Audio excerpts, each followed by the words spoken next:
Okay, man, are you ready to go? I'm ready to go. Now, come on, now crank this motherfucker up.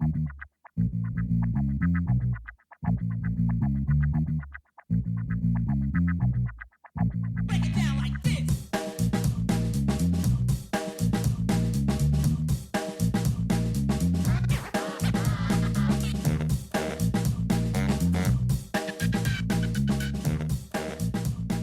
Hello, Internet. Gino, that Gino Greco here again with another episode of Deep Listens. And today I've got a very special episode because today we've got another interview. It's been a while since we had a proper interview podcast. And after playing Umurangi Generation and talking about it for the last proper show, though I'm not sure if this will come out when Umurangi Generation was the most recent regular podcast. But in any case, I have recently played Umurangi Generation. And at the end of the podcast, I just kept thinking, dang, there were a lot of cool things in that game that I would love to know more about and get some answers to some of the readings we did and, you know, bounce some ideas off of. Who could I possibly talk to potentially give me some of those answers? And I was like, oh, wait, people worked on that game. Like, two. I bet they have Twitter or something and I could reach out to them. And so I have done that. And I am happy to be joined by Veselekov, or Ves. Hello. Hey, how is it? The lead developer of Umurangi Generation. Thank you for joining me. Yeah, no worries. I had to listen to the podcast when you said you wanted to do the interview, and I really enjoyed it. It was a great discussion there. I think there was a lot of really interesting stuff raised that, you know, kind of made me think a lot too. Like, I think, you know, like when people talk about that idea that, you know, the author is dead and stuff like that, I think it really does kind of, you know, highlight that whole thing about art having agency, because, like, some of the discussions you guys were having were pretty great. Like, and I'd never really heard them before. And it's like, I didn't think of them, some of them, like when I was making the game, but like, I can definitely see how they fit. And like, you know, like in design and that, when we say like, you know, art has agency or the designs and stuff like that, it's kind of like, you know, I think all that stuff's valid. Like, it's not like, you know, I can come in and say, no, yes, no kind of thing on points. I think, you know, when art resonates with certain things, it's usually the case that ends up being, you know, a really good thing, really positive thing. Yeah, definitely. And I think that one of the nice points about Umurangi Generation is for many of the designs are extra resonant in the current moment, between the direct themes, overt themes of protest and of kind of young people languishing in a mess that they did not create. And so it just gives a lot of hooks to kind of do those readings. And that kind of leads to one of my first interests in this game. So when were you actually starting development on this? Like, what was the context that you started having this idea for? So in terms of actually like putting pen to paper in that, it's probably coming up to almost a year or so ago, maybe. I don't know. Like, in terms of development time, it was pretty short, like 8 to 10 months is how long it took to make the game. Oh, wow. And I think the idea, so there's the sort of like, the idea was kind of like, of making a photography game kind of comes from, like, I was teaching my little cousin who sort of was getting, I think, old enough that he was, like, when he was sort of getting angry at stuff, he was sort of, like, you know, when you sort of start to grow. Yep. As a young kid, you know, you get pretty angry or whatever. But anyway, so. Yeah, you go to middle school and you get mad. Yeah. And also, like, I taught him how to use my camera, my DSLR. I noticed, like, when I was explaining to him, you know, like, how to make it work and everything, I was essentially giving him a video game-ized tutorial, you know, explaining certain concepts and mechanics, I guess. And then I'd see him sort of, like, take his photos, and, you know, they weren't great photos because he'd never picked up a camera before, but, you know, the joy he had in, you know, taking the photos and editing them and stuff like that. I think that's a really positive thing, you know.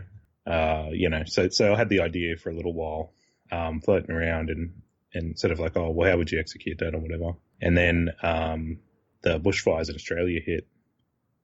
So I'd already sort of made a little bit of a demo before this happened, but as those bushfires in Australia hit, I think that informed a lot of the decision making in terms of the subject matter and stuff. Just because, like, my mum's house got completely toasted. It's the kind of thing where, you know, you got to see, and obviously when you play the game, you can kind of see this, but it was sort of like, you know, there's the calm, and then there's the sort of talking around it, and then you go to the disaster zone itself, and then, you know, driving back from it and all that kind of stuff. And I think what the game does pretty well, or what I tried to do pretty well, and it seems like people have responded to it quite positively, is the bushfires and that are there, but there's also, I think, the way in which sort of the neoliberal political system has sort of responded to it. Yeah. You know, with that system, you know, it's one of those things where it's a bit cyclic in nature because it does have similar responses to, you know, COVID and, you know, the like police brutality at the moment, where neoliberalism as a system is really good at making people comfortable in the face of really terrible things, and that there should be this, you know, two-lane discourse around it and things like that. And what that ends up doing is, like, when this COVID thing, well, I'll move back a bit, you know, like this is where the idea for it was like when these bushfires were happening, there was a lot of, I guess, discourse and advertising that talked around the issue of climate change quite heavily. So they didn't want to directly say that what was happening was a result of climate change. It was, you know, we've always had bad weather, but we'll get through this one. Or, you know, we need to be connected more than ever right now. So buy 25 gigs extra of data a month, that kind of stuff. And, like, you know, that's just how it appears in advertising. And you can obviously see that in the game. But I think, like, you know, this bushfire and then also, like, you know, the coronavirus stuff, it's all just symptoms of neoliberalism, which is why it feels so similar, you know. A lot of people, I remember having a yarn to, were kind of like, you know, when the bushfires happened, it was the whole, oh, it's just weather thing. And then when the coronavirus came around, people were saying, oh, it's just a flu. It's like even the language around discussing the problem becomes patterns, I guess, you know, like there's patterns that start to emerge in that space. And so, like, the idea with this game was, you know, what would this sort of neoliberal system look like if it was to be, you know, go to its natural conclusion or go to its sort of, like, you know, exaggerated space. So, like, there's been a couple of papers come out now where I've had a yarn with people about, you know, how cyberpunk has become pretty stale. Not the game series, but the genre. And it's that whole thing where cyberpunk games end up having that really, like, they're mainly aesthetic at this point, rather than thematically cyberpunk. And, like, Mike Pondsmith, the guy who made the tabletop game, he was saying, like, you know, well, a really good cyberpunk, in his opinion, was one that reflects the sort of society that's built in, and it can explore those kind of things. So, like, with a lot of the sort of cyberpunk conventions at the moment, it's that whole thing around, you know, the 80s. You know, it's always a reflection of the 80s because, you know, mega corporations and, you know, drugs and the machismo and everything like that. That all makes its way into this sort of aesthetic today. But that's a reflection of the 80s. And I think the idea with this is, like, there is cyberpunk elements to it. You know what I mean? Like, when you get to those certain levels and you see the literal cyberpunks, I guess. There's neon. Everyone's got mohawks. There's VR helmets and cool glasses. But it's like, stuff is like a reflection of, I think, what's happening now. You know, like, all the VR, all the, like, you know, if you look at some posters, they'll talk about, like, you know, hey, find us on blockchain, because that's essentially where we're heading for internet communication and, you know, all this stuff. So I think for me, the whole idea was to sort of thematically make it like that whole idea of cyberpunk, where it's a, you know, a mirror up to what we're going through now, but sort of move away from a lot of the trappings of just being like, you know, plug your gun into your head or whatever, which that stuff's cool. Like, I'm probably going to play cyberpunk, you know, when it comes out eventually, but it's kind of like that stuff is just kind of like, you know, like, I think people responded really well to this because, like, it was a breath of fresh air, you know, and it was something that was pretty different. And, like, you know, I think it's one of those things where I think, like, cyberpunk has huge potential as a genre at the moment based on, you know, like, what its, you know, mirror could be. And I think, like, one of the games I think that best encapsulates that is, there's another indigenous game developer I've had a couple of yarns with now, who made this game called Neofeud. And what it is it's a cyberpunk game. What it's about is, like, a social worker in a cyberpunk space, because that was his job, and he's Hawaiian. And what happens in Hawaii at the moment is the place is essentially has always been invaded by these white fellas, and, like, the whole thing around that is they've built, you know, their golf courses and everything. So, like, when you play that game, you see that the big mega corporations or whatever in that game, they have, like, you know, cruise liner ships and golf courses that float in the air and stuff. But then you see all of the, you know, homelessness and stuff that happens, which is very, like, you know, what's happening in Hawaii at the moment with a lot of the population there, who isn't, you know, like, white, rich tourists, you know what I mean? And it's this really fascinating idea. And, like, I haven't played it yet, but, you know, the stuff that, like, I've seen of it and stuff, I'm really excited to give it a go. I've got some spare time. Yeah, and I think that it's interesting you mentioned how cyberpunk is really, I mean, it's a dystopic, it is by its nature kind of a dystopic setting. It's usually set in a world that has gone wrong in some way, generally gigantic class stratification, sometimes age stratification, sometimes it's racial stratification, but it's neon glitz atop gigantic disparities in life, quality of life.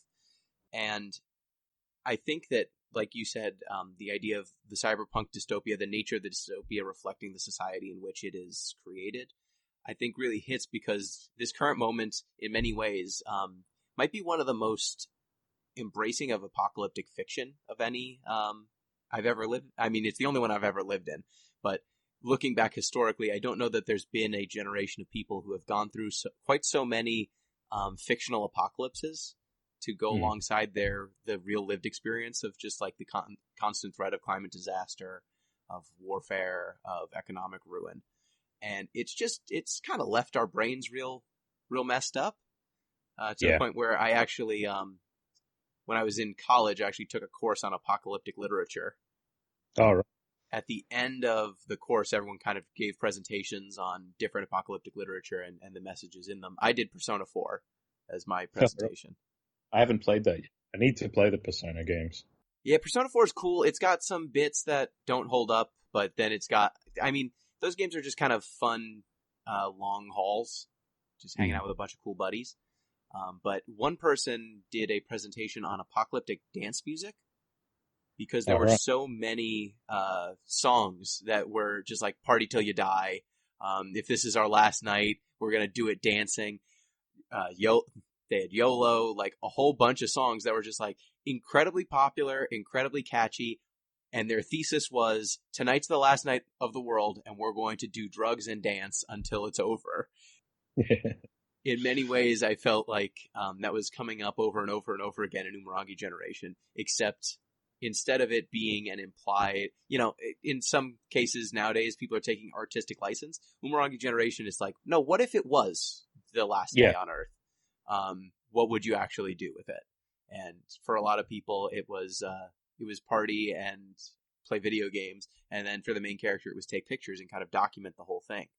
Because like with a lot of that, like with the game, a lot of stuff I try to capture in there is sort of like in layers, I guess. Like, like I've seen some people and they come out the end and it is just the Jet Set Radio meets Pokemon Snap kind of surface layer.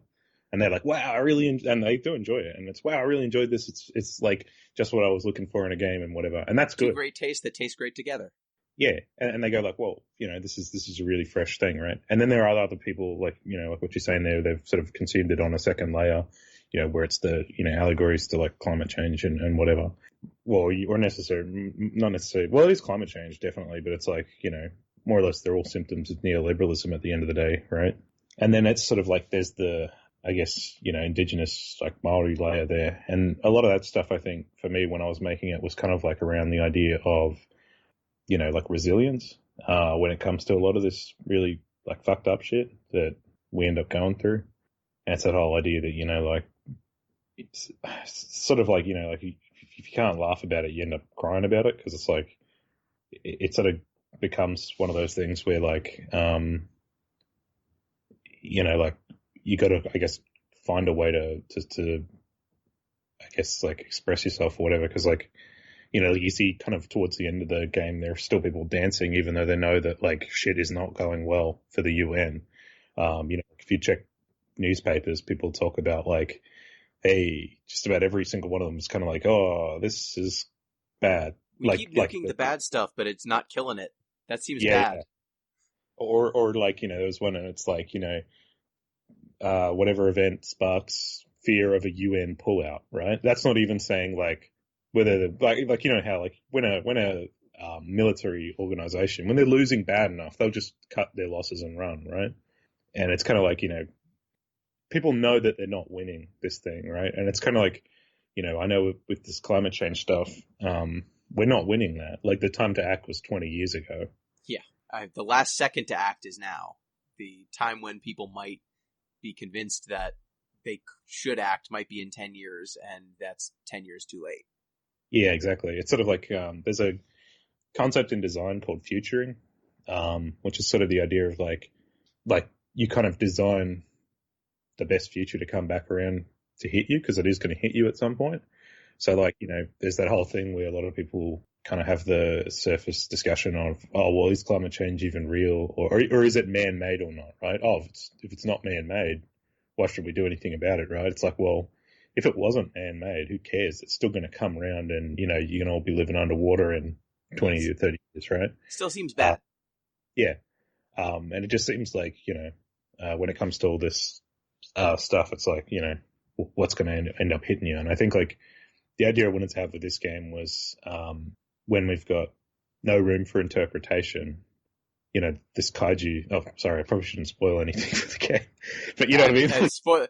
20 minutes into this discussion, if people are watching out for spoilers, heads up for that. You should buy the game before you listen to the whole thing. But yeah. I think I've just given away the hint there, but okay, yeah, we'll just go into spoil. Well, it's like, when the kaiju stuff starts to happen, it's pretty hard to deny that's actually there, right? Yes.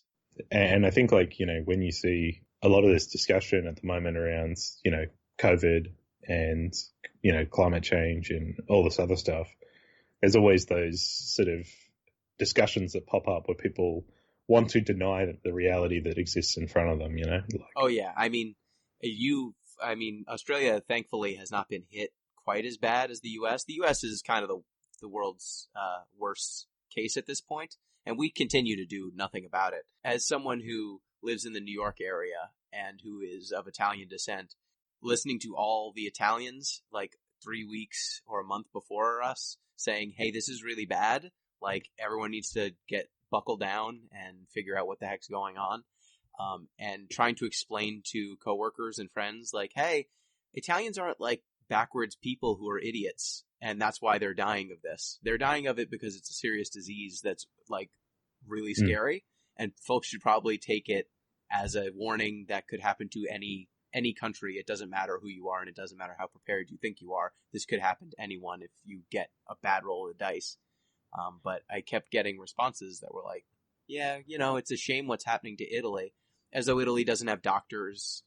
Yeah. Didn't have the news. Like, the people there don't drive cars. Like, was it Italy or Greece who come up with the idea of quarantine, Italy, hundreds of years ago. Like, do you not think these guys know what they're talking about when it comes to, this pandemic stuff? Yeah, I mean, they have national health care. They have, they have doctors like everyone else. They're in the European Union. Like, that country is not a backwater country. The people who are dying there are not backwater people. See, one thing I've sort of made an observation about recently is our right-wing fascists in our country like to copy Americans, right? Yes. Their whole thing at this point is because we've sort of it hasn't died down completely because it is flaring up again. But their whole thing is they're now saying, why didn't China warn us? And they're trying to shift the blame to China, right? Yeah, they're doing that in the U.S. too. As though there wasn't ample time. As though now is still not, there's still plenty of warning and we're still not doing anything. Yeah, well, it's kind of like China and especially like South Korea, I think, sounded the alarm bell pretty quick. Like, we're talking the end of last year. And they were very much like, guys, we know how bad this can be because of SARS. And SARS-CoV-2 is, obviously Australian and similar. You need to do this, this, this, and this, right? And countries that did listen, like Vietnam and other countries like New Zealand did pretty well. Japan, like they managed the fallout of that to both their economy and their population, They spend a little bit of money now, then, right? Took the hit and now they're just in recovery mode. Whereas like, in America, it's not great right here. Well, it's like the economy's not recovering because people don't want to go outside. The cases are still going up. People think that the best thing to do right now is try and sue China or something. Well, not sue China, but like they want us to try and get some kind of compensation from China. But it's like, well, you had your months of warning from not just China, but like, as you said, Italy and all these other countries. Like, don't go, having a whinge now. And I think it's similar, like with this climate change stuff, we've been warned about this for 20 years. Every year, scientists and firefighters as well, if like you want to hear a blue collar voice from this, firefighters have been saying in Australia for years, the season to do safe burn-offs is getting shorter, which means there's more fuel getting built up. The drought and fire seasons are getting longer, and so people have had ample warning on this stuff, and it's just that they refuse to listen. And you can also see that in the game. There's kind of posters and things like that are set up that kind of explain that this kaiju thing is not the first time that it's happened. It's become pretty embedded in the society. If you look at movie posters and cars and graffiti and that, it's reached a level of normalcy that, people are starting to do what this neoliberal thing does, which is try to make people comfortable around it. There's a lot of ads about, soundproofing your house and stuff like that, because it's not going to solve the problem, but it is going to, you're not going to hear it anymore. You won't hear the footsteps or earthquakes or whatever. That actually raised a question that I had, which was how many of the posters are posters that actually represent the kind of future that these characters are living in versus a fiction that the characters are buying? Because some of the posters are very clearly movies, very clearly fictional. Some of them talk about learn Japanese because in the space future, people speak Japanese and Korean. There's some that say, what happened to the people who left Earth. And I could, at a certain point, I'd seen so many posters, I couldn't tell, outside of the UN ones that ask you to enlist, which seemed very real. There were a bunch that seemed like they could be posters for a movie or some sort of escapist fantasy. And some of them seem like the sort of thing that might exist in the in-game universe, like flying away to another planet. I couldn't tell if the characters were trying to convince themselves that they were going to be able to escape, or that these characters were left behind by people who had actually left to another planet. Well, yeah, I think there's a couple of posters in there, and I think part of the thing of when I put them in, I knew they were going to be good, was they had enough information where you could construe it as either a documentary or a, fictional film. And you go and you look at it and you go, hang on a sec. I think there was one and it just says Earth is finished or something like that, right? Then there's other ones where it's kind of there was one, I think it just says pilots or whatever, and it's kind of about the sort of initial response. Well, this is how I sort of construed it, was it's about the initial response that the government had, right? And it's trying to make this sort of heroic narrative around the first, fighter pilots who had to go and try and stop these kaiju from destroying wherever, right? And once again, it's that whole thing of let's not talk about the fact that we could have stopped this. It's the brave men and women of whatever, right? I think it's kind of that whole thing where when you play in the grey like that, it leaves a lot of room for not just people to sort of take their own meaning from it, but also I think it, especially when it comes to world building stuff, is you can sort of put them side by side and get people to think more about it rather than sort of being spoon fed a lot of the internal rules of the sort of politic of the thing, I guess. So I guess a very recent example of that is I've been playing Last of Us 2. There's a lot of really just spelling it out when it comes to the sort of certain factions and things like that, or whatever.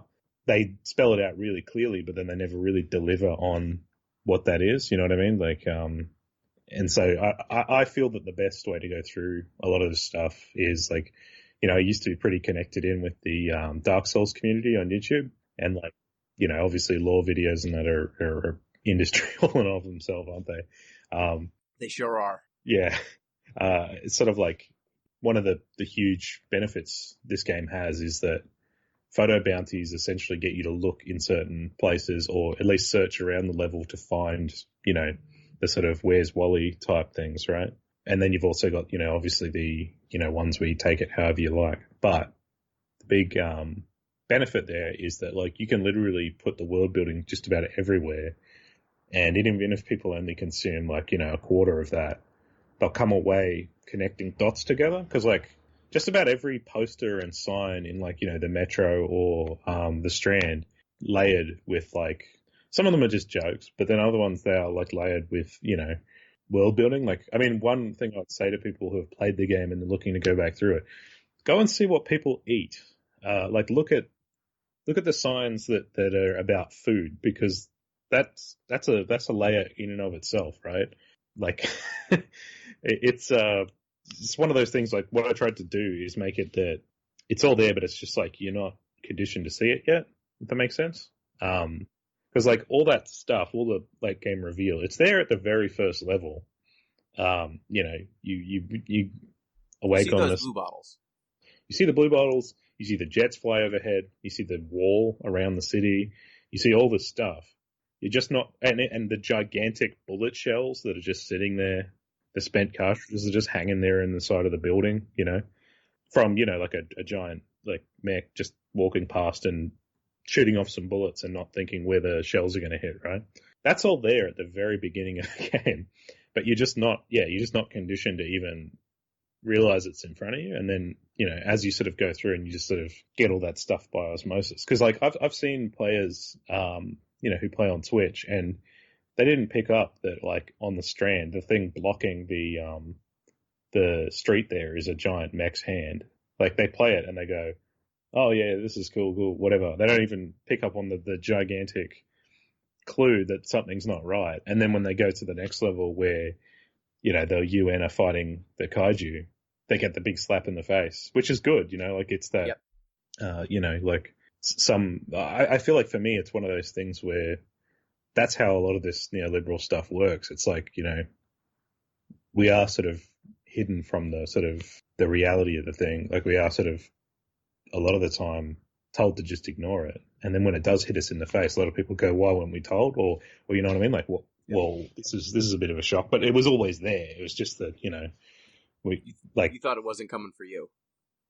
Yeah. Like, when we've seen, say, for example, injustice that's been happening in America, we know that's been happening for ages, but, people have become kind of comfortable with even just the idea of cops, in video games, right? Or media, like, it's still, never explored in a way that's, critical or whatever, right? And then when people see this stuff for the first time, when they see cops, decking an elderly person or bashing the shit out of journalists. Sorry, can I swear on this? Yeah, curse all you want. Yeah. We curse all the time. Well, they see like, journalists getting the shit bashed out of them and, the Lafayette Park stuff.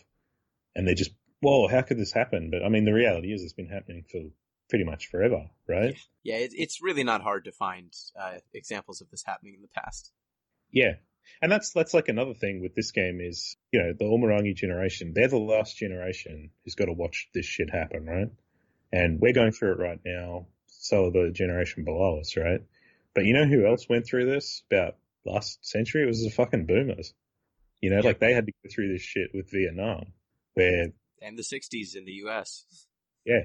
Like they've gone through really similar stuff. And like, I think another thing which I hope kind of people pick up on this is the sort of generational warning that like, most of these boomers now who did all this stuff in the 60s are now extremely resistant to, people wanting to stand up for their rights or standing up for, black people, saying, don't fuck the world up. Let me have a say in the world I have to inherit from you, right? And like with the boomers, it was, this cycle of war and all the nukes and stuff that were getting made. But with us, it's climate change, it's like, how these things are just designed at the moment, and like, especially like our generation, we're screwed when it comes to getting a house.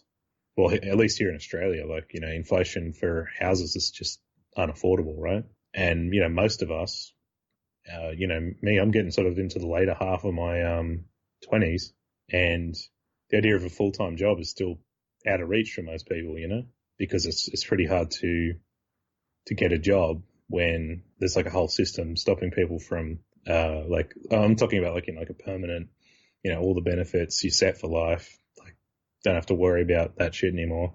A lot of people, they've had to move into, getting their employment online or something like that because the people who are in the jobs at the moment don't want to retire or whatever. And it's, I don't know, maybe I'm just sounding like a big like whinge here at the moment. But, no, I mean, I think these are all topics that when we were playing the game just jumped out at me, and glad to see that it was all basically in your mind while you were making this game, because these were all of the themes that I was reading into it. And I'm glad that, I wasn't just reading into it. It was all explicit in the design from the start. I mean, something that you said earlier was kind of how the world building of Umurangi Generation. You kind of added a bunch of posters, left enough detail for people to start drawing their own conclusions, but did not force anyone to necessarily go in any specific place or see any specific thing. And kind of a less is more attitude. Like if the content is there, and you do a good job of displaying it and making it available, you trust the player basically to be smart enough to start putting things together. Well, it's like two examples I'd use for that is like Mafia 3 and David Cage's robot game. So Detroit? Yeah, Detroit. Yeah, where it's just hits you over the head with it. It'd be great if he went to Detroit. There's no way he went to Detroit. No. Also, Detroit having this amazing economy. I mean, all right, sure. There was like there was a bit in Mafia 3 which I think they didn't need to explain because it was way more powerful. People were realizing that themselves, but it was like that game's got a lot of flaws. But there was a really interesting mechanic in that game where if you had the cops called on you and you were in like a poor or like black neighborhood, oh yes, it would just sort of like, hey, there's a black guy's killing people. Can someone just go around and have a look? And it would take like 30 seconds before just one cop would show up on the map. They'd do like a loop of the street and fuck off, right? And then if you did the same thing in like sort of a, rich white people area, hundreds of cops would swarm on you in like under a second, right? You'd have alert straight away. And that was like way more impactful than any of the other sort of like that game uses the N-word a lot to sort of like give a lot of shock factor to what's going on. And that was like way more impactful than any of that, right? Yeah, and I mean, I think always about BioShock Infinite. Yeah. The moments that jumped out to me were sections where you would have to go through an area like all of the janitors were black or Irish. All of the posters and things could kind of establish the racial hierarchy in that game. And then the moments where the writing had to convey emotions about how people felt being oppressed, it did not hold up as well as just the world building around it. Well, it's like, and that's like the thing with Detroit Become Human, because I feel like a lot of that is just that, where it's, we want you to experience. I've said this in a couple of interviews now, but like I think the big difference between Umurangi and games like Detroit is it's like with Umurangi, what I wanted to do is just position people in a place and just let them experience it how they want and come around with their own conclusion. And hopefully most of them would come away with the conclusion that I was sort of getting them to see, right? That the shit's pretty bad, right? And those who didn't, it's okay because I trust the game enough that they'll remember that game when the next time something like this happens and they'll go, why is it that this, kaiju photography game really feels relevant right now? And they'll go back and replay it and hopefully pick it all up, right? Yep.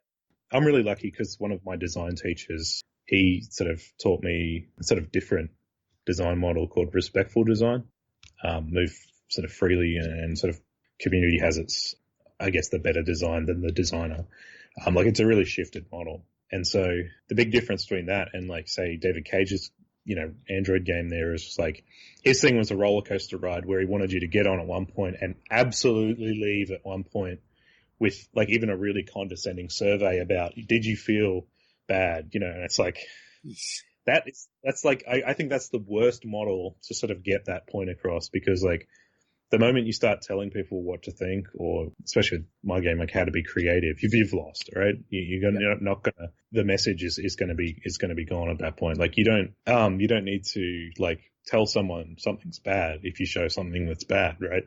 Yep. And if you get the like jingoistic racist out there who goes, hell yeah, I like that bit. If you're not pushing them away, eventually you can push them, I think, or position them in a space where they can come to their own conclusion that maybe that isn't right. You know what I mean? Like, yeah, I mean, people learn that a stove is hot by putting their hand on the stove way more than if you tell them 100 times, please do not touch the stove.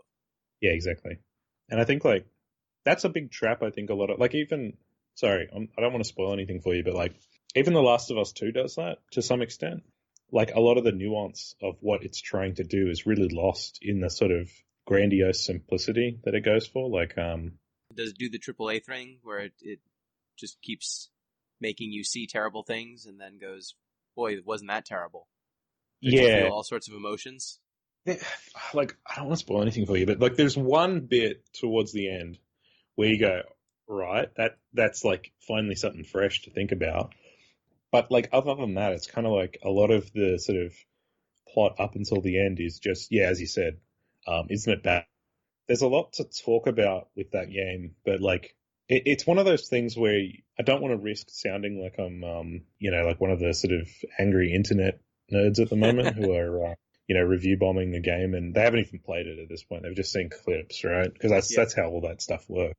And like the game's good, but it's sort of like, I guess it's one of those things where for people who have like already been in that space enough, it's kind of like, yeah, it's well executed, but it's not really anything like fresh when it comes to that idea. I don't know. It's like, sorry, I'm going to go on a huge tangent here.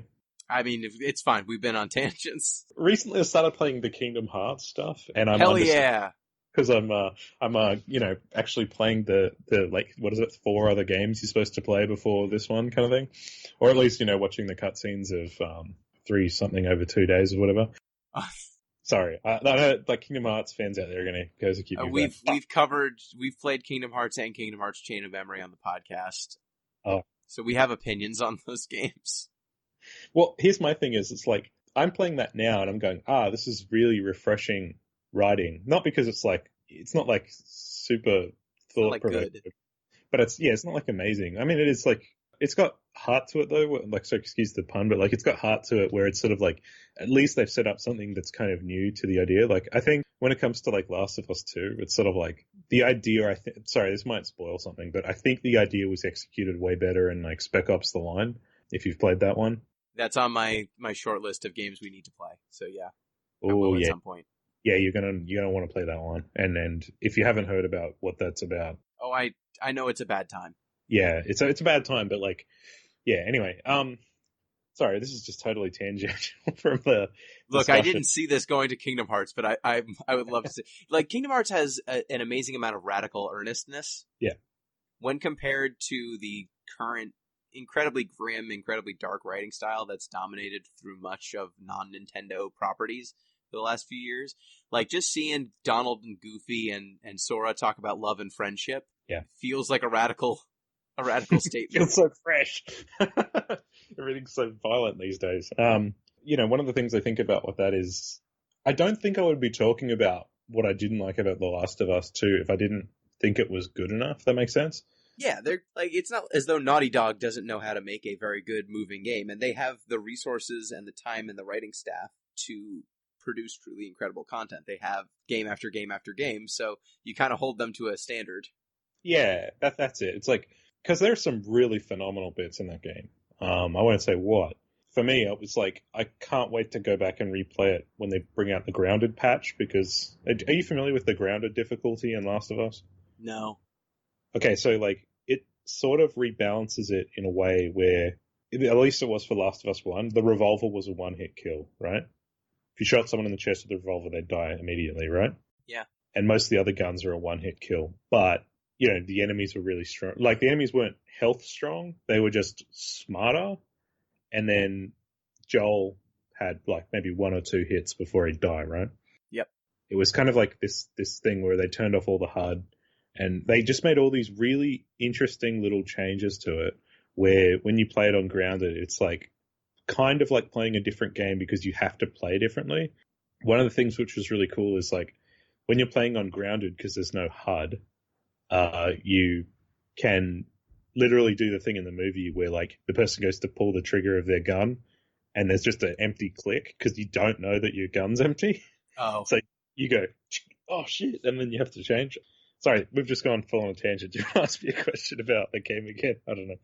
Oh, sure. So I had a couple questions. So one, in terms of like the game has a very almost like PS1 level of kind of style.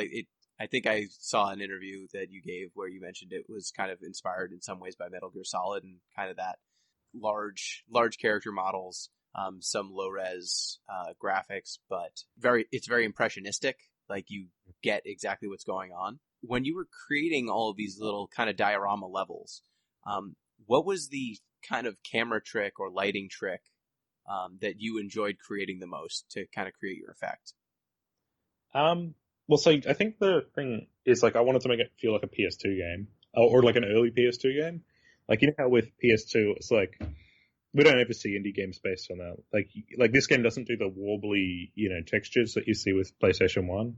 Because that's an aesthetic that's being developed at the moment. I wanted to sort of just try PS2 because I think it's an interesting sort of thing. Like, so that's why it sort of has the sort of downscaled resolution and like some very certain like PS2 style effects where it's, like, I don't know, like, like the scrolling textures on some of the Blue Bottle stuff.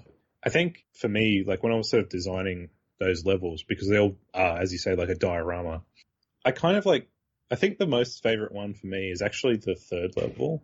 And that was like, Thor High Heels, who's the composer. Me and him were having a talk about like the music and stuff like that because we were sort of like, walking through it, and I was like helping him with his game he's working on. And, one of the things he showed me was this idea of Kowloon, the walled city in, it's no longer existent. It got demolished. And for me, it was one of those things as I started to build that up, it became pretty clear that it was like that level there, you play it and it's darkly lit, but it's like, if you look up, it's daytime. The only reason it's like darkly lit is because like there's just no light coming in, and like pulling in. Walls are blocking it from two sides, or from all four sides, pretty much. Yeah. Because if you've seen Kowloon, like if you go Google Kowloon walled city and look at some Google image results, it is literally like a piece of concept art come to life. Like it is so just. It's not alien, but it's like you can see where just about every cyberpunk has like copied it to make the, this is the most dangerous part of the city, blah, blah, blah, blah, blah, like all that. Yeah. And like, I think with me, the whole idea was about this Kowloon thing and putting it in this game was like, when people say this is the most dangerous part of the city or whatever, what are places that are often considered the most dangerous part? Well, it's actually where, indigenous and black people live, so the idea was like to sort of take that and, put a Mirai there and all this stuff that's kind of like, I wanted to sort of show that like, even though, and there is like a little bit in that, I think it's in one of the later levels, you can see there's like a documentary where they call it, the most dangerous no-go zone on Earth. And then. Yes, I saw that. You see like the posters, it's a no-go zone and it's all super scary or whatever. Then you just see that it's like people, being family and hanging out, like you got those kids who are just hanging out on the steps kind of thing. Cause like, I think the reality is with Kowloon, even though there is like a lot of bad stuff in the sort of legend of that space, or not legend, like it's the truth, is, cause like Kowloon was like, people would disappear, if they went in there, they'd disappear, or like, cause it was just run by like, triad and crime groups and stuff. But when the place went to be demolished, they evicted heaps of people and they didn't want to go because it was their families, it was their community at that point. And I think like, what I wanted to try and do at that level was sort of show that was like another, I think, level to sort of help show that like these UN are not necessarily the good guys either. You know what I mean? Like, yeah, they're invaders as well, in a sense. Like, just like how the kaiju are sort of invading, Aotearoa and that. It's kind of like, well, this UN group are an occupying force. And like, when I've sort of had this yarn about the sort of like Maori layer of the game, it's kind of like, that's not new to New Zealand either, right? Like, yep. And, it's pretty intentional on my part that the UN is, one letter away from the UK and also one letter away from the US, because like when you think about this sort of spirit of invasion or, and I don't mean that in like a mystical whatever way, I mean more in that idea of all of the, invasion, colonization and imperialism that the UK did during its, run. That's all what America's doing right now with the Middle East and just about anywhere else on Earth. They go there, they occupy, they steal, and they try to homogenize that population to make them like us. Like that's the words they use in a lot of the nation building documentation, right? And that whole thing around make them like us, that's not new to any Maori. Like, we know, like for me, I pass as white, right?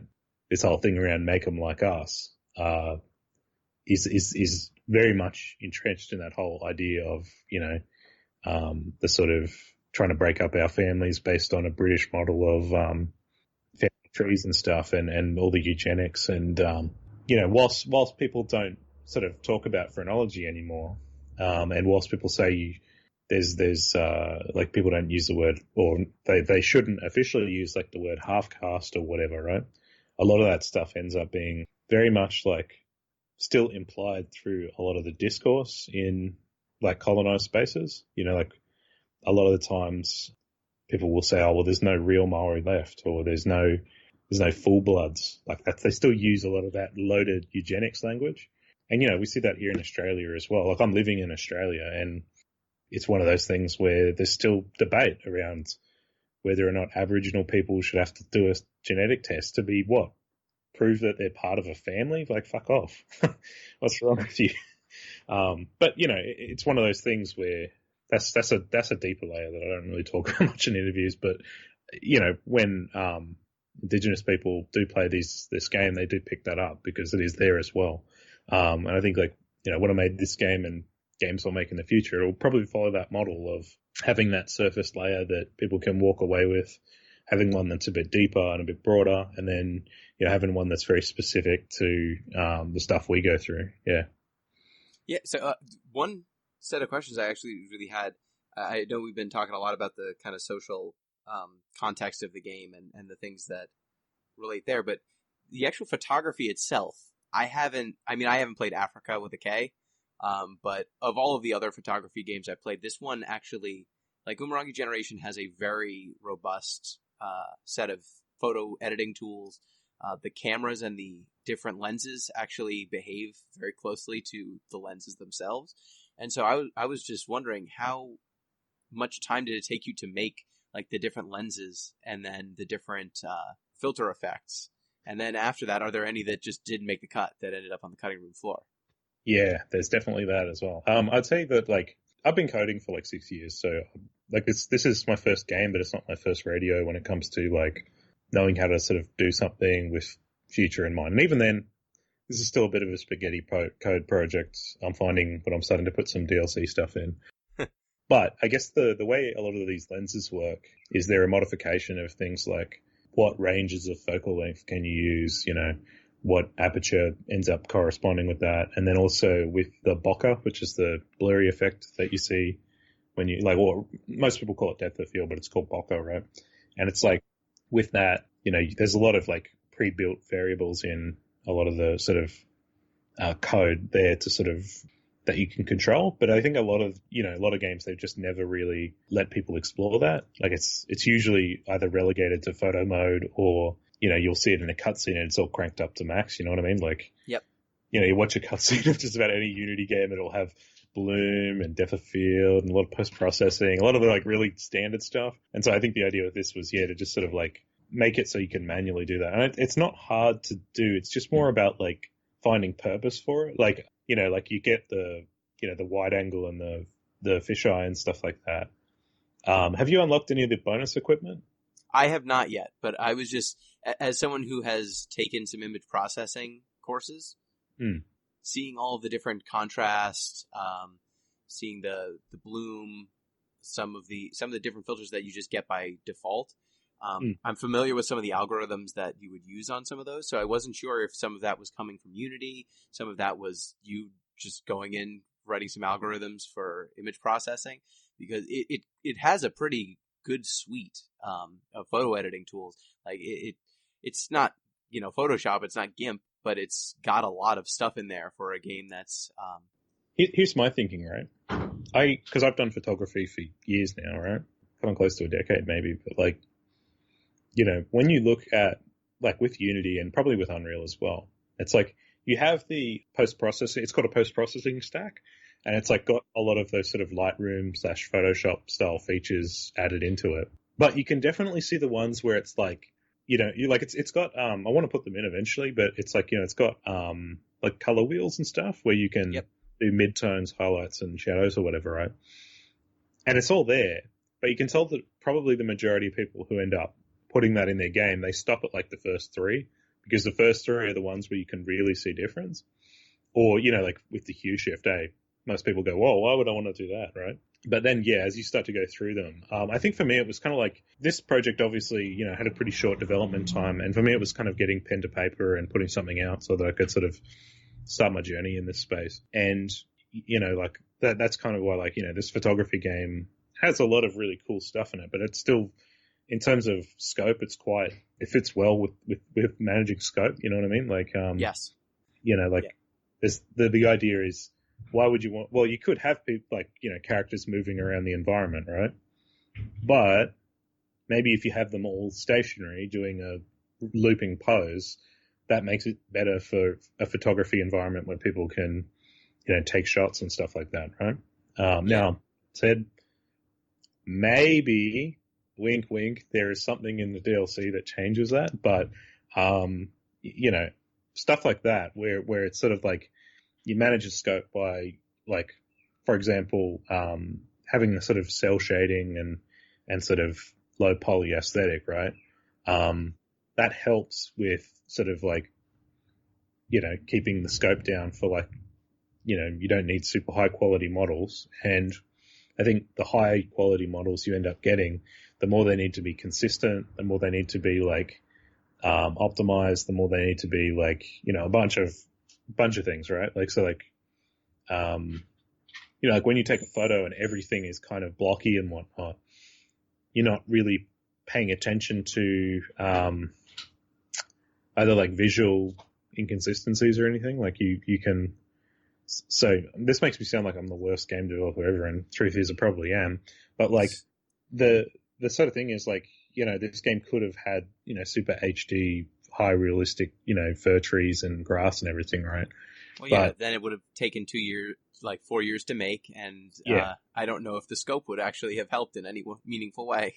Yeah, and it's sort of like, I think a big trap at the moment with indie game developers, this is probably going to put me on some block lists here, but a lot of people spend 7 years making their magnum opus, but it's like either their first or second game, and like they cook themselves, you know what I mean? Like they spend 7 years, and then when it comes to putting the game out, it gets like little interest, or people say, oh, we don't really want that, Terraria clone or something. And it ends up just kind of being one of those things where that can really damage a person. You know what I mean? Like, it's not good.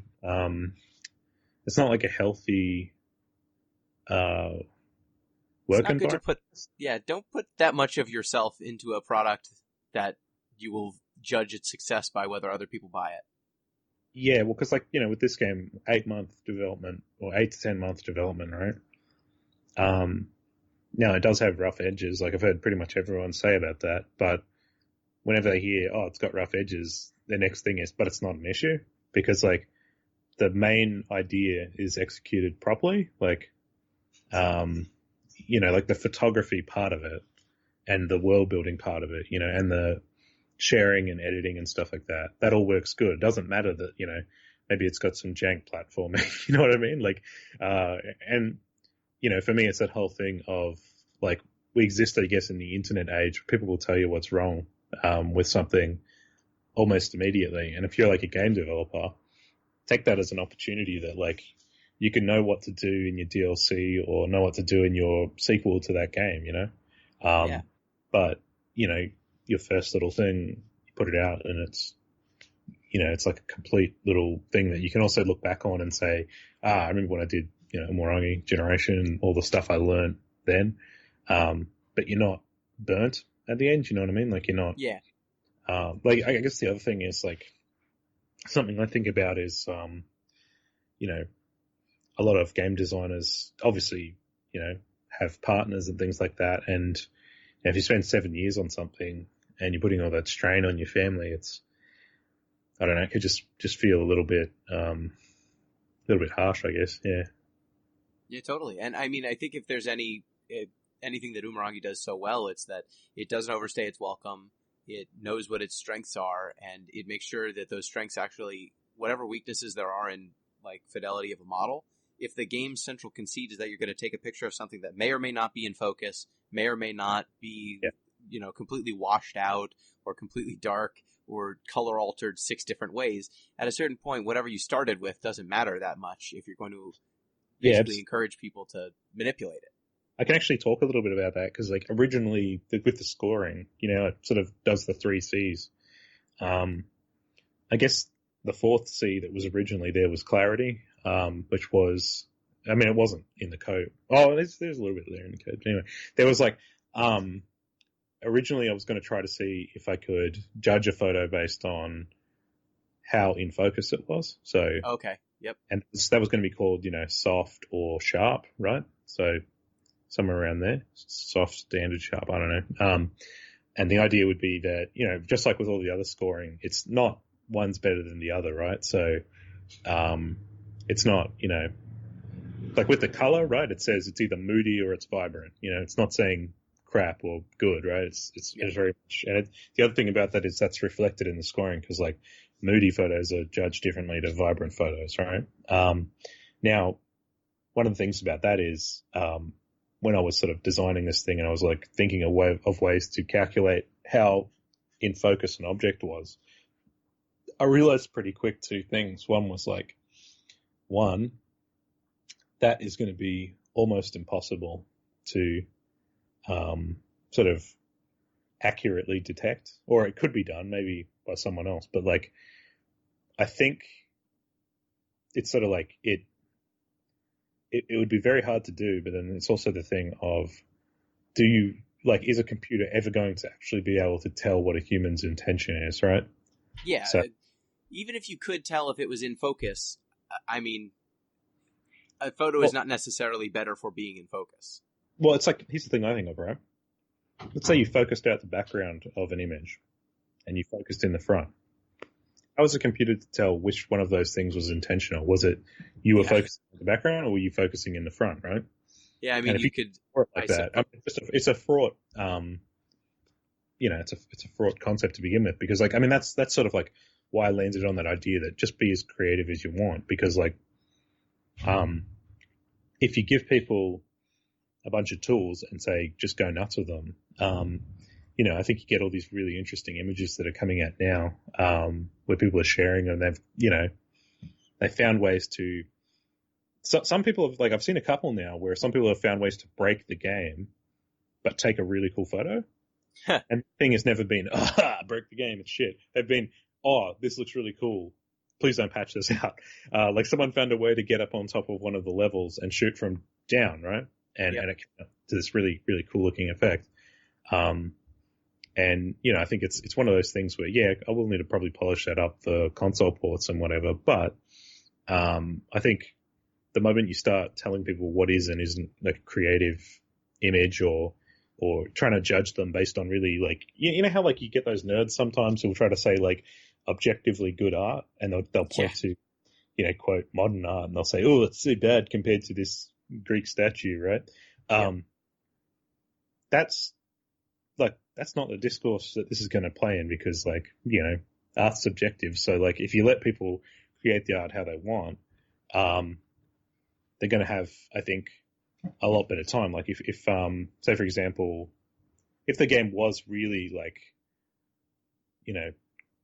that's a bad image, you did really bad there, take a better image kind of thing.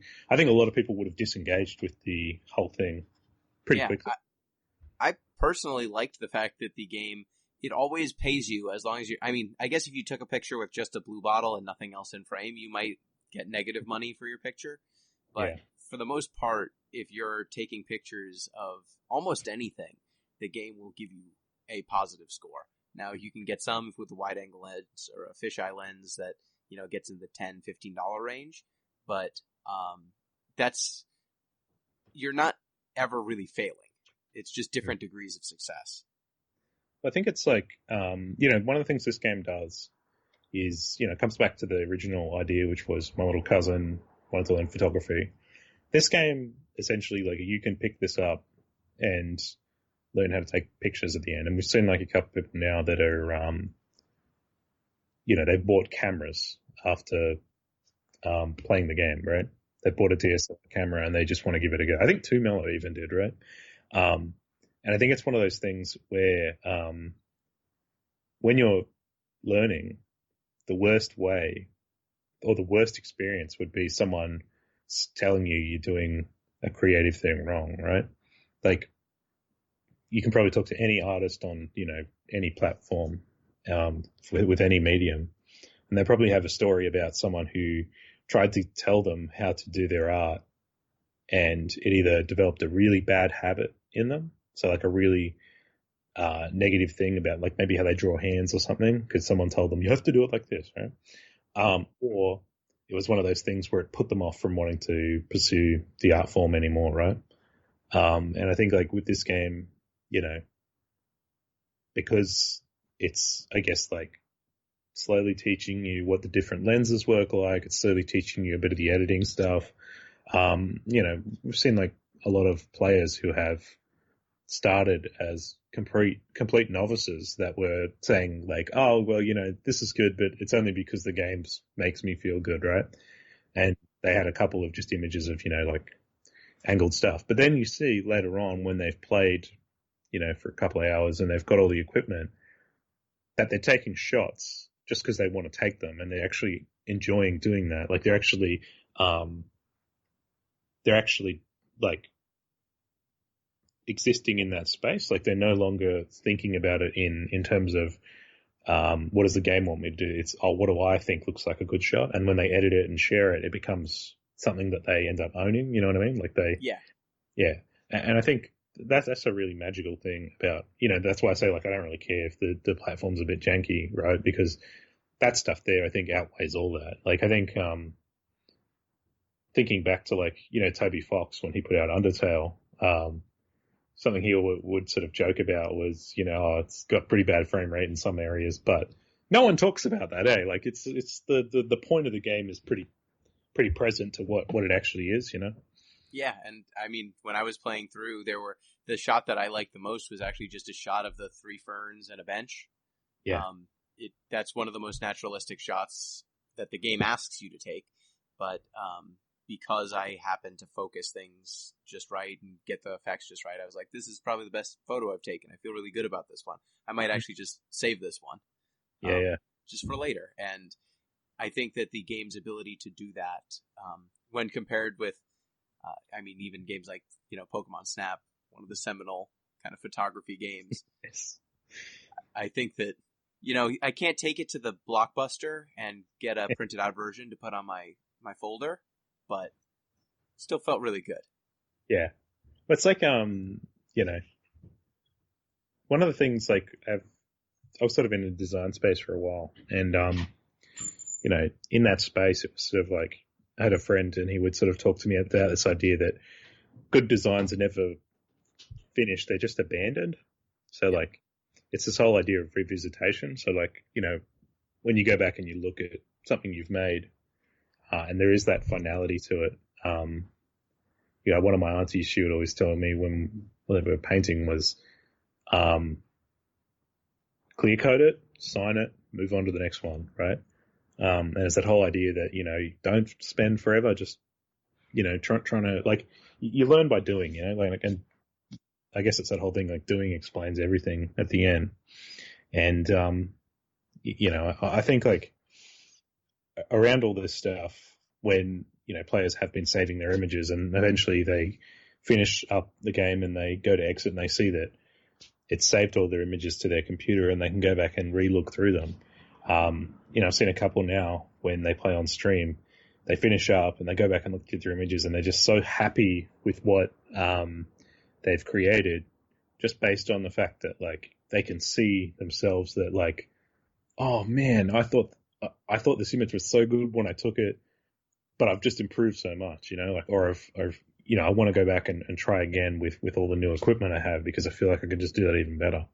And yeah, I just think like that stuff's just really positive, you know? Yeah, it's awesome. And I definitely, as I was playing, went through that.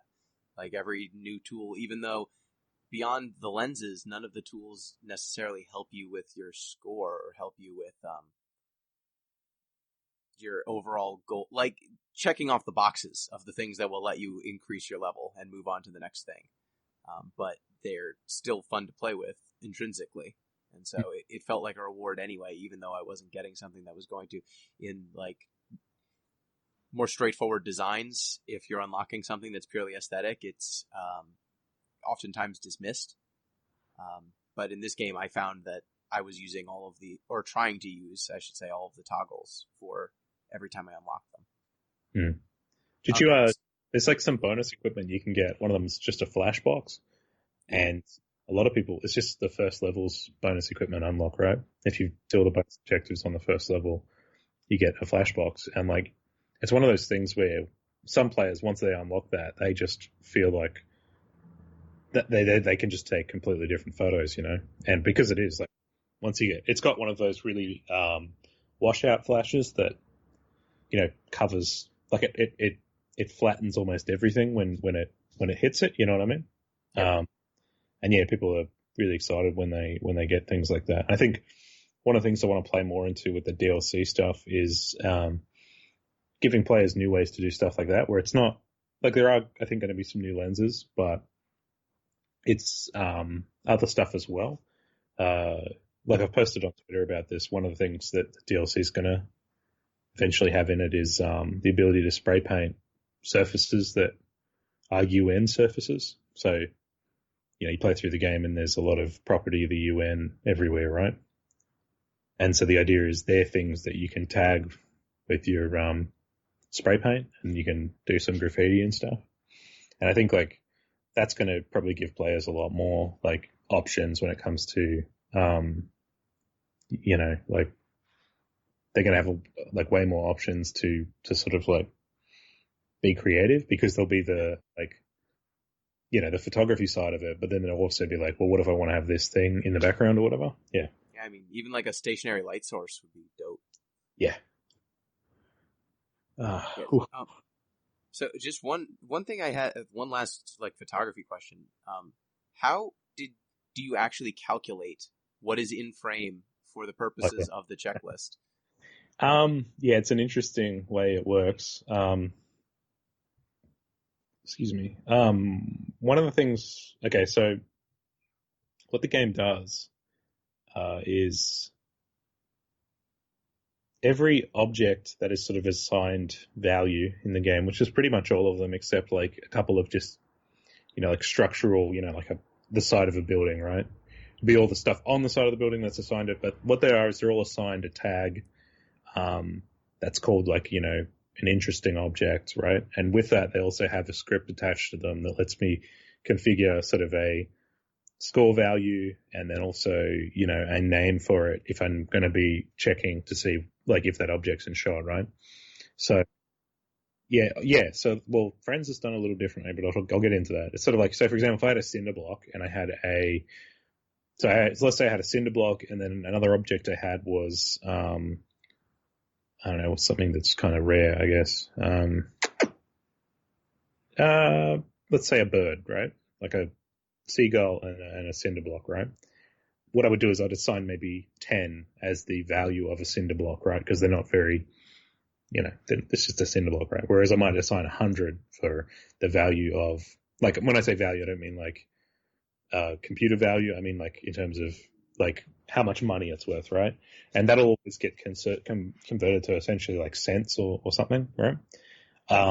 And so what that'll then happen is when you take a photo, what it will do is it'll pause the game for like one frame, and it'll draw what's called, I think it's called a frustum planes, but what it is it'll draw these sort of boxes around where the camera's viewfinder is, and then within there, it'll do what's called a raycast, which is it'll check to see if something is in that box, and then everything that's in that box will then be checked over, right? And one of the things that will happen is with the objectives, right? If you have, say, one of them's like 2 boom boxes, right?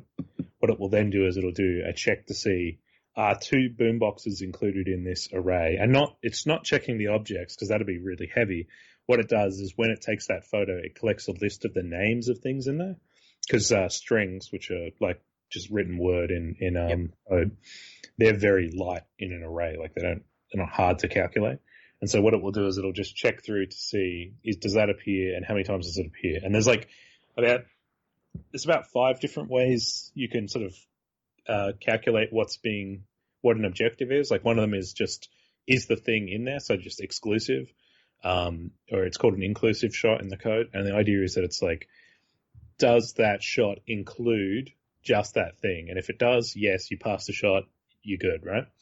And I guess I should probably mention with all this stuff, what I tried to do was, when it comes to like the frustum planes or whatever, which is the, what the camera can see, I extended those just a little bit, so that there's sort of just a little bit of wiggle room. So that I noticed that.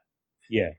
So that like, if you're kind of like, like the reality is you're better off like just saying, all right, you got it. Then like people getting frustrated and saying, I can't get the fucking shot. This thing's broken. Right. And, so the idea is then there's like inclusive, groups. So group is just, you can assign the name of an object and then how many times you want that to show up. So if it's like, 2 boomboxes, you'd say boomboxes 2, right?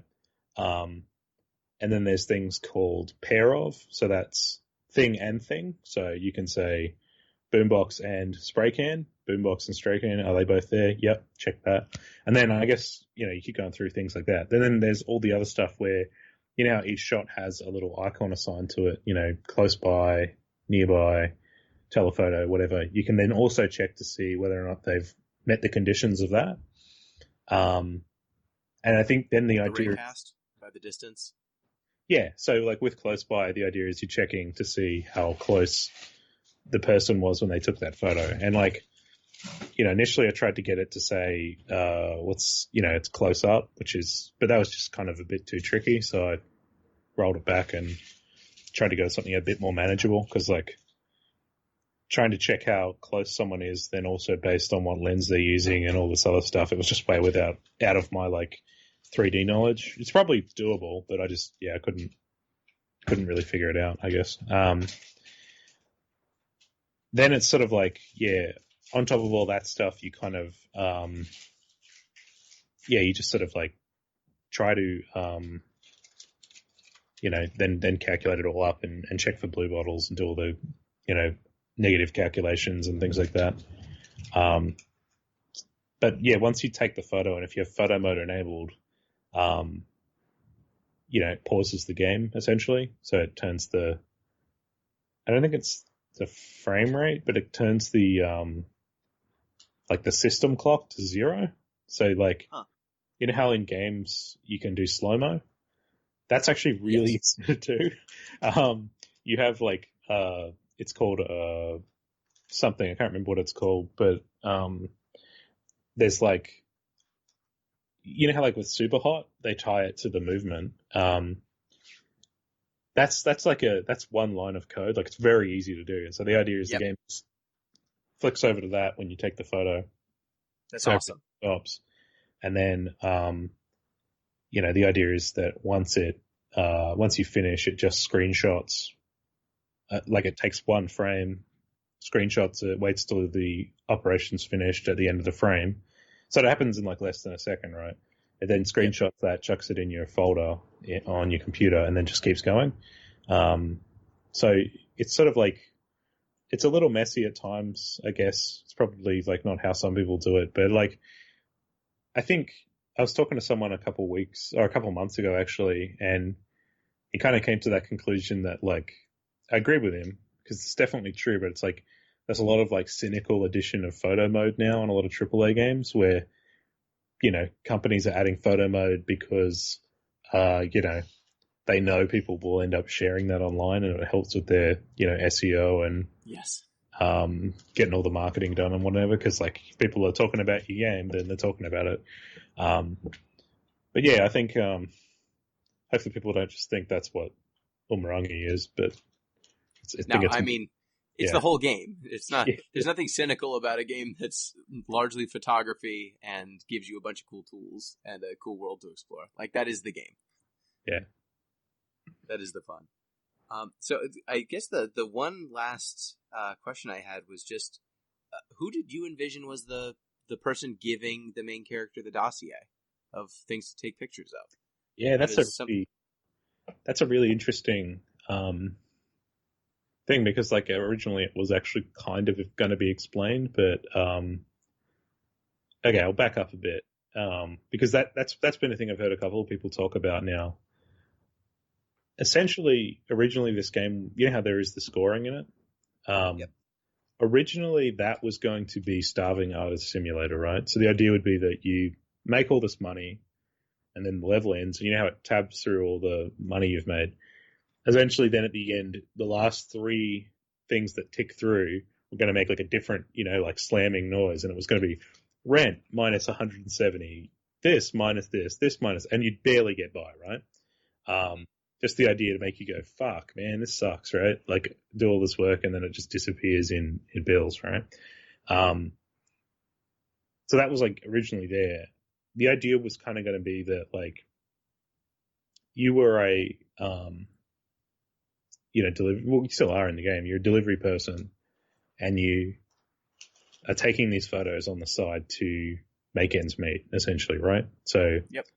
The delivery, it gives you a little bit of money, but not enough to sort of get you through. And I think that's like something just about any artist can relate to is you do your art, but on top of it, you've probably got to work as, like in a kitchen or something like that to sort of pay your rent and whatever.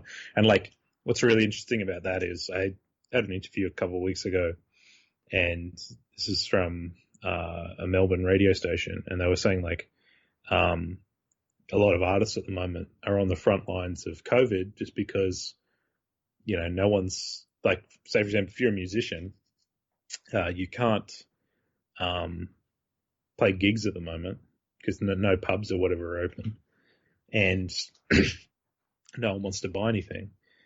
And then, so all their jobs at the moment are, Uber Eats and whatever, where they have to go and deliver food to people who might or might not have COVID, or, you know what I mean? Like be kind of on Exactly.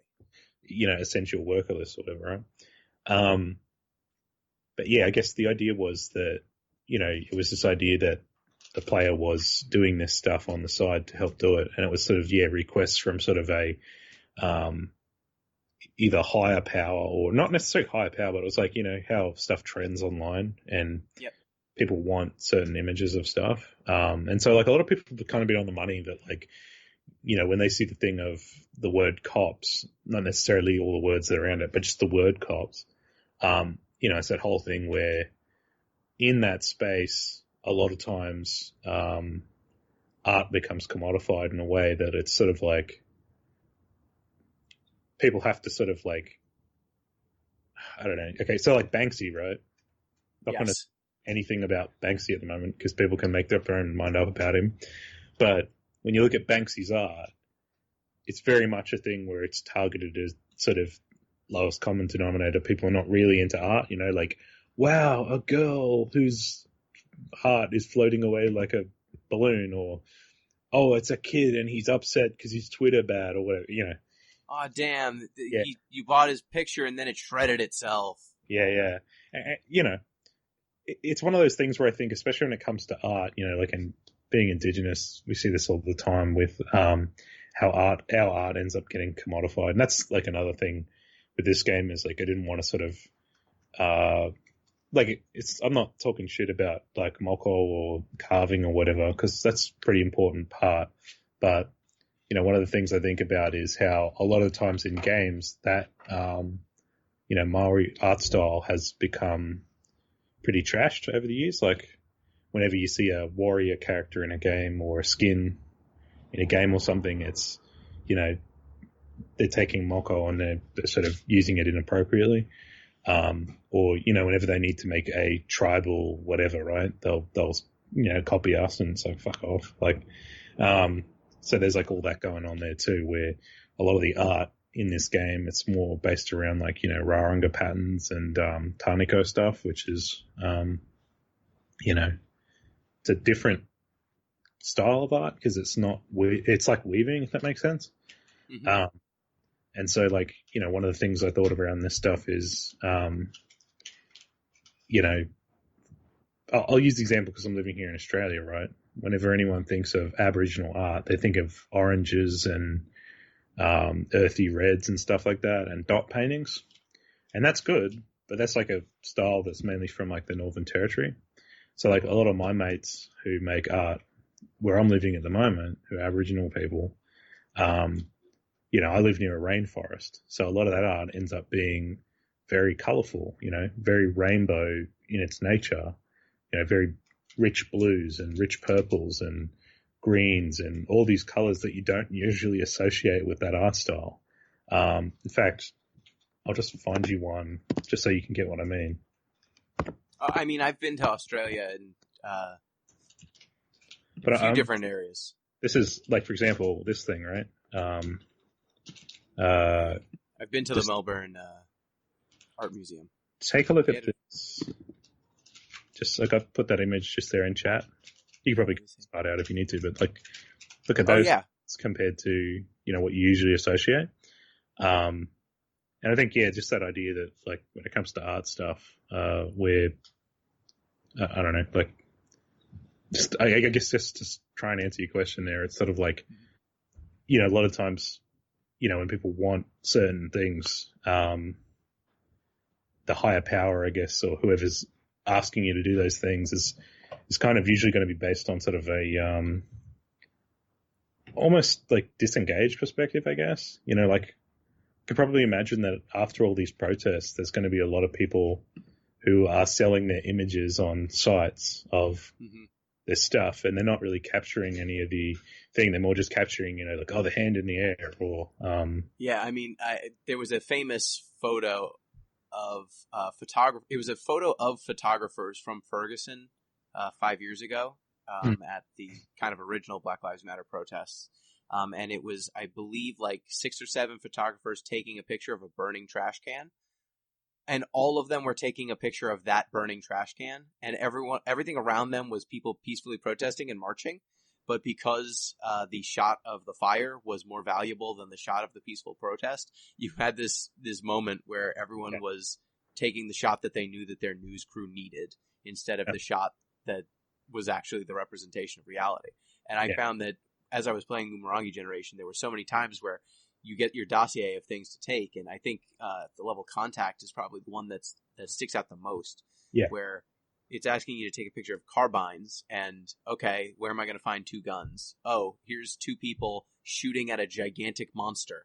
Well, do you want a picture of the giant monster, or the people bleeding, or anything that's going on? The fire, any of that? No, you want carbines and like targets, and it's just completely irrelevant stuff to the context. Well, it's like, there's literally, like, I try to make it with that one,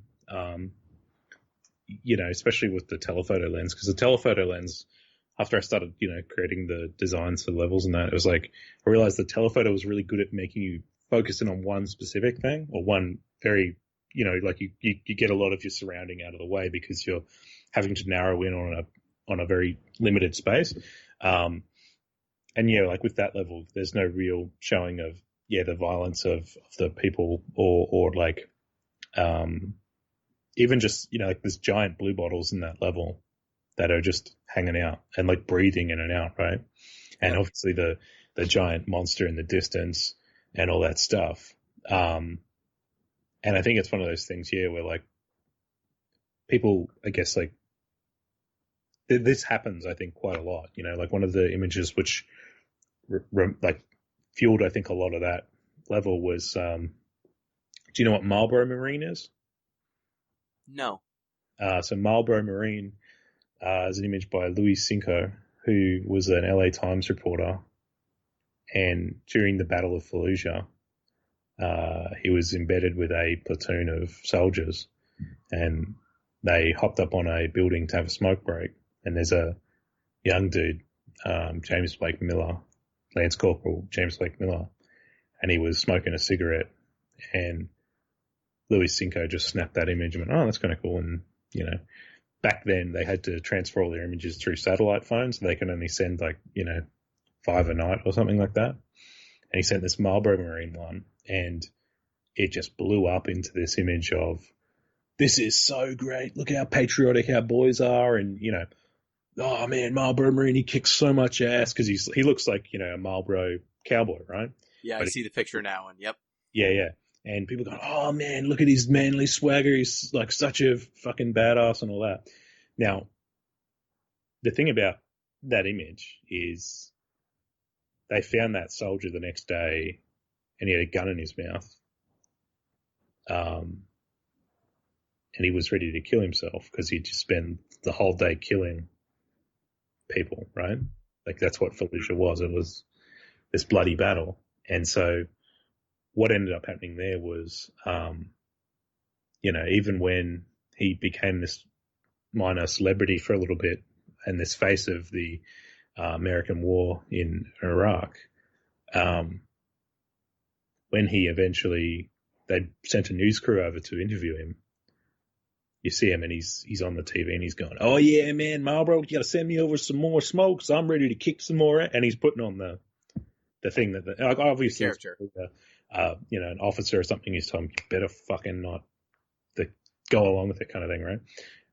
But I think it's that whole thing where when you start taking photos like that,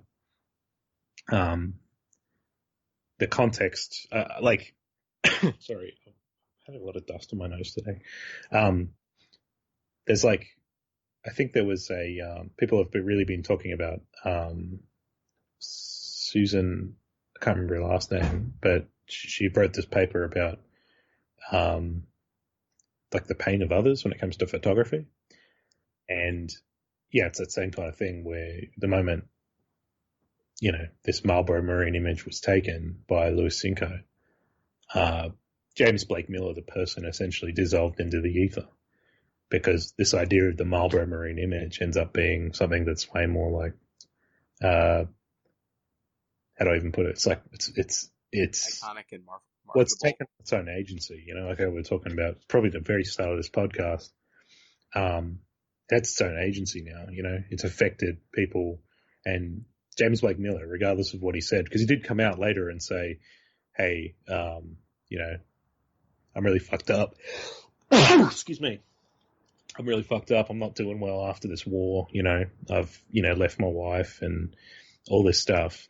There are probably still people out there who look at this image of Marlboro Marine and they think to themselves, "Fuck yeah, America's the best fucking country ever." Or when Memorial Day comes around, I'm pretty sure that image pops up again where "You better fucking like our troops. We did a really great job," and it ends up just being this thing where it doesn't matter what James Blake Miller thinks anymore. It's like the Marlboro Marine image has its own agency in that sense. It's its own thing. Yeah. Yeah, I mean, I definitely see that, and I definitely see that in the game from the American Sniper CIA poster that's all over the place. Yes. The poster's great. Yeah. And you see that image, I think, a lot more in, the level just directly after that on the train where, even the soldiers who have cleaned up after that thing, they're still, you can see kind of you can see some, you know what I mean? There's the soldiers who have, they look completely different now because they've kind of had not had a shower, but they've changed into some different clothes and they're wearing sunnies or whatever. And they're just I think that's another thing, with those sunnies, it's whenever you see an image of someone wearing sunnies, you can't see their eyes underneath. And it ends up being that thing where some people might look like they're, badass as anything. But if you were to take their sunnies off, you could see in their eyes that they're actually thinking about a lot of things. You know what I mean? Which is why I think a lot of times people wear sunnies at funerals, because they don't want people to see either them crying or tears welling. You know what I mean? Yeah. I mean, were you trying to recreate that picture a little bit in the post-combat episode, post-combat level, where I believe there is a soldier who's badly wounded with a cigarette?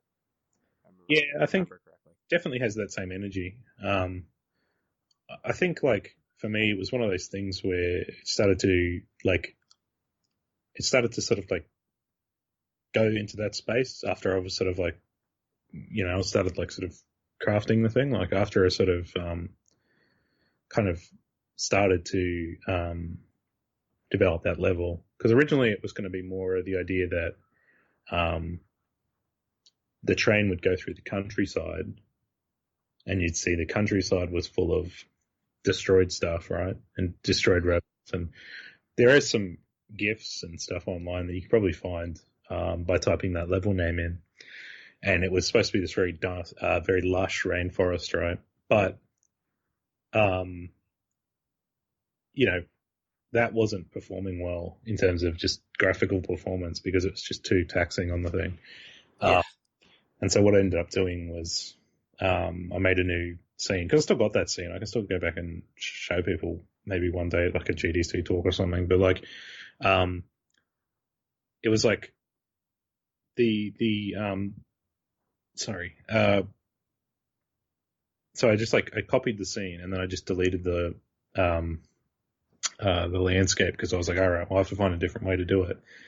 And then I just hit play and then I saw that it was this really eerie, Red Sea with, some light, like a sort of sun in the distance type thing. And I realized it was like way more impactful, like even though it wasn't as visually intense as, this lush forest, it was like, it just had like a mood to it because you were like, damn, this is kind of really sad. You know what I mean? Like you and I think the music in that level really well reflects that, like everyone's just kind of like, I think, the Waypoint, they sort of talked about it a little bit where it was sort of like, this is an occupational force, but, you can still see that they're like people at the end of it, or you know what I mean? Like, yeah. I think, one of the things I think about is most of the time when a group of soldiers invades a place, we often think it's this big macho thing, but when you really think about it, it's like people who are maybe 19 or, you know what I mean, very, very young and probably have not been exposed to life yet, you know what I mean? And, they've been sort of conditioned to sort of think that they are this invincible killing machine. And then when they have that downtime, like you see it with Cinco's image there, but also like, you look at just about any image from the Vietnam War and you can see, especially in the video footage, it's like in the video footage, you can see, a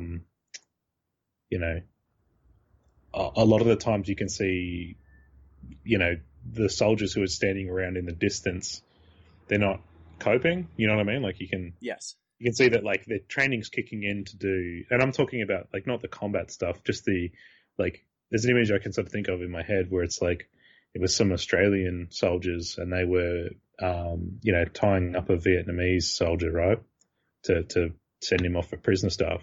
And you can see they knew what they were doing with the ropes and that, but you can just see on their faces like, why the fuck am I doing this? Hey, like this is like fucked. You know what I mean? Because they know that this person they're tying up is like probably the same age or younger than them. And they're like probably know like the same sort of emotion that's going through there. Yeah. And they probably live down the street and you're making war right outside of their home. Yeah. So it was pretty interesting, that kind of stuff. Yeah. Yeah. I think that there were a few levels in this game where the absence of light or the contrasts did as much work as a highly rendered, highly detailed background would. Like, I think that the silhouettes in the last level and the silhouettes in the level we were just talking about really do a lot more than even if it had been, high res Technicolor monsters. Like, I'm reminded of, oh man, I forget which. I don't think it's Singing in the Rain. There's, I believe, a 50s movie that kind of it parodies a person moving through Hollywood life, and they're forced to direct a horror movie, but the costumes for the horror movie are like these giant, goofy-looking cat costumes, and right. So they're like, oh crap, these costumes are terrible. No one's ever going to be scared of this thing. How the heck am I going to make a horror movie with these terrible frickin' costumes? Oh, I've got an idea. I just never show them. Yeah. The monsters are just the eyes, and they're just in the shadows, and you never see them the whole movie. Yeah. And I think, like, that's another thing with this game is I think lighting really does carry it a long way. Because, like, like, for example, when you start seeing the you do get a good look at the silhouette of the kaiju at the end there. But when you first encounter it, it's like you only see glimpses of, when the flashes are going off near its head and stuff. And I think that's that's how you mask, I think, a lot of the sort of imperfections with that stuff. Yeah.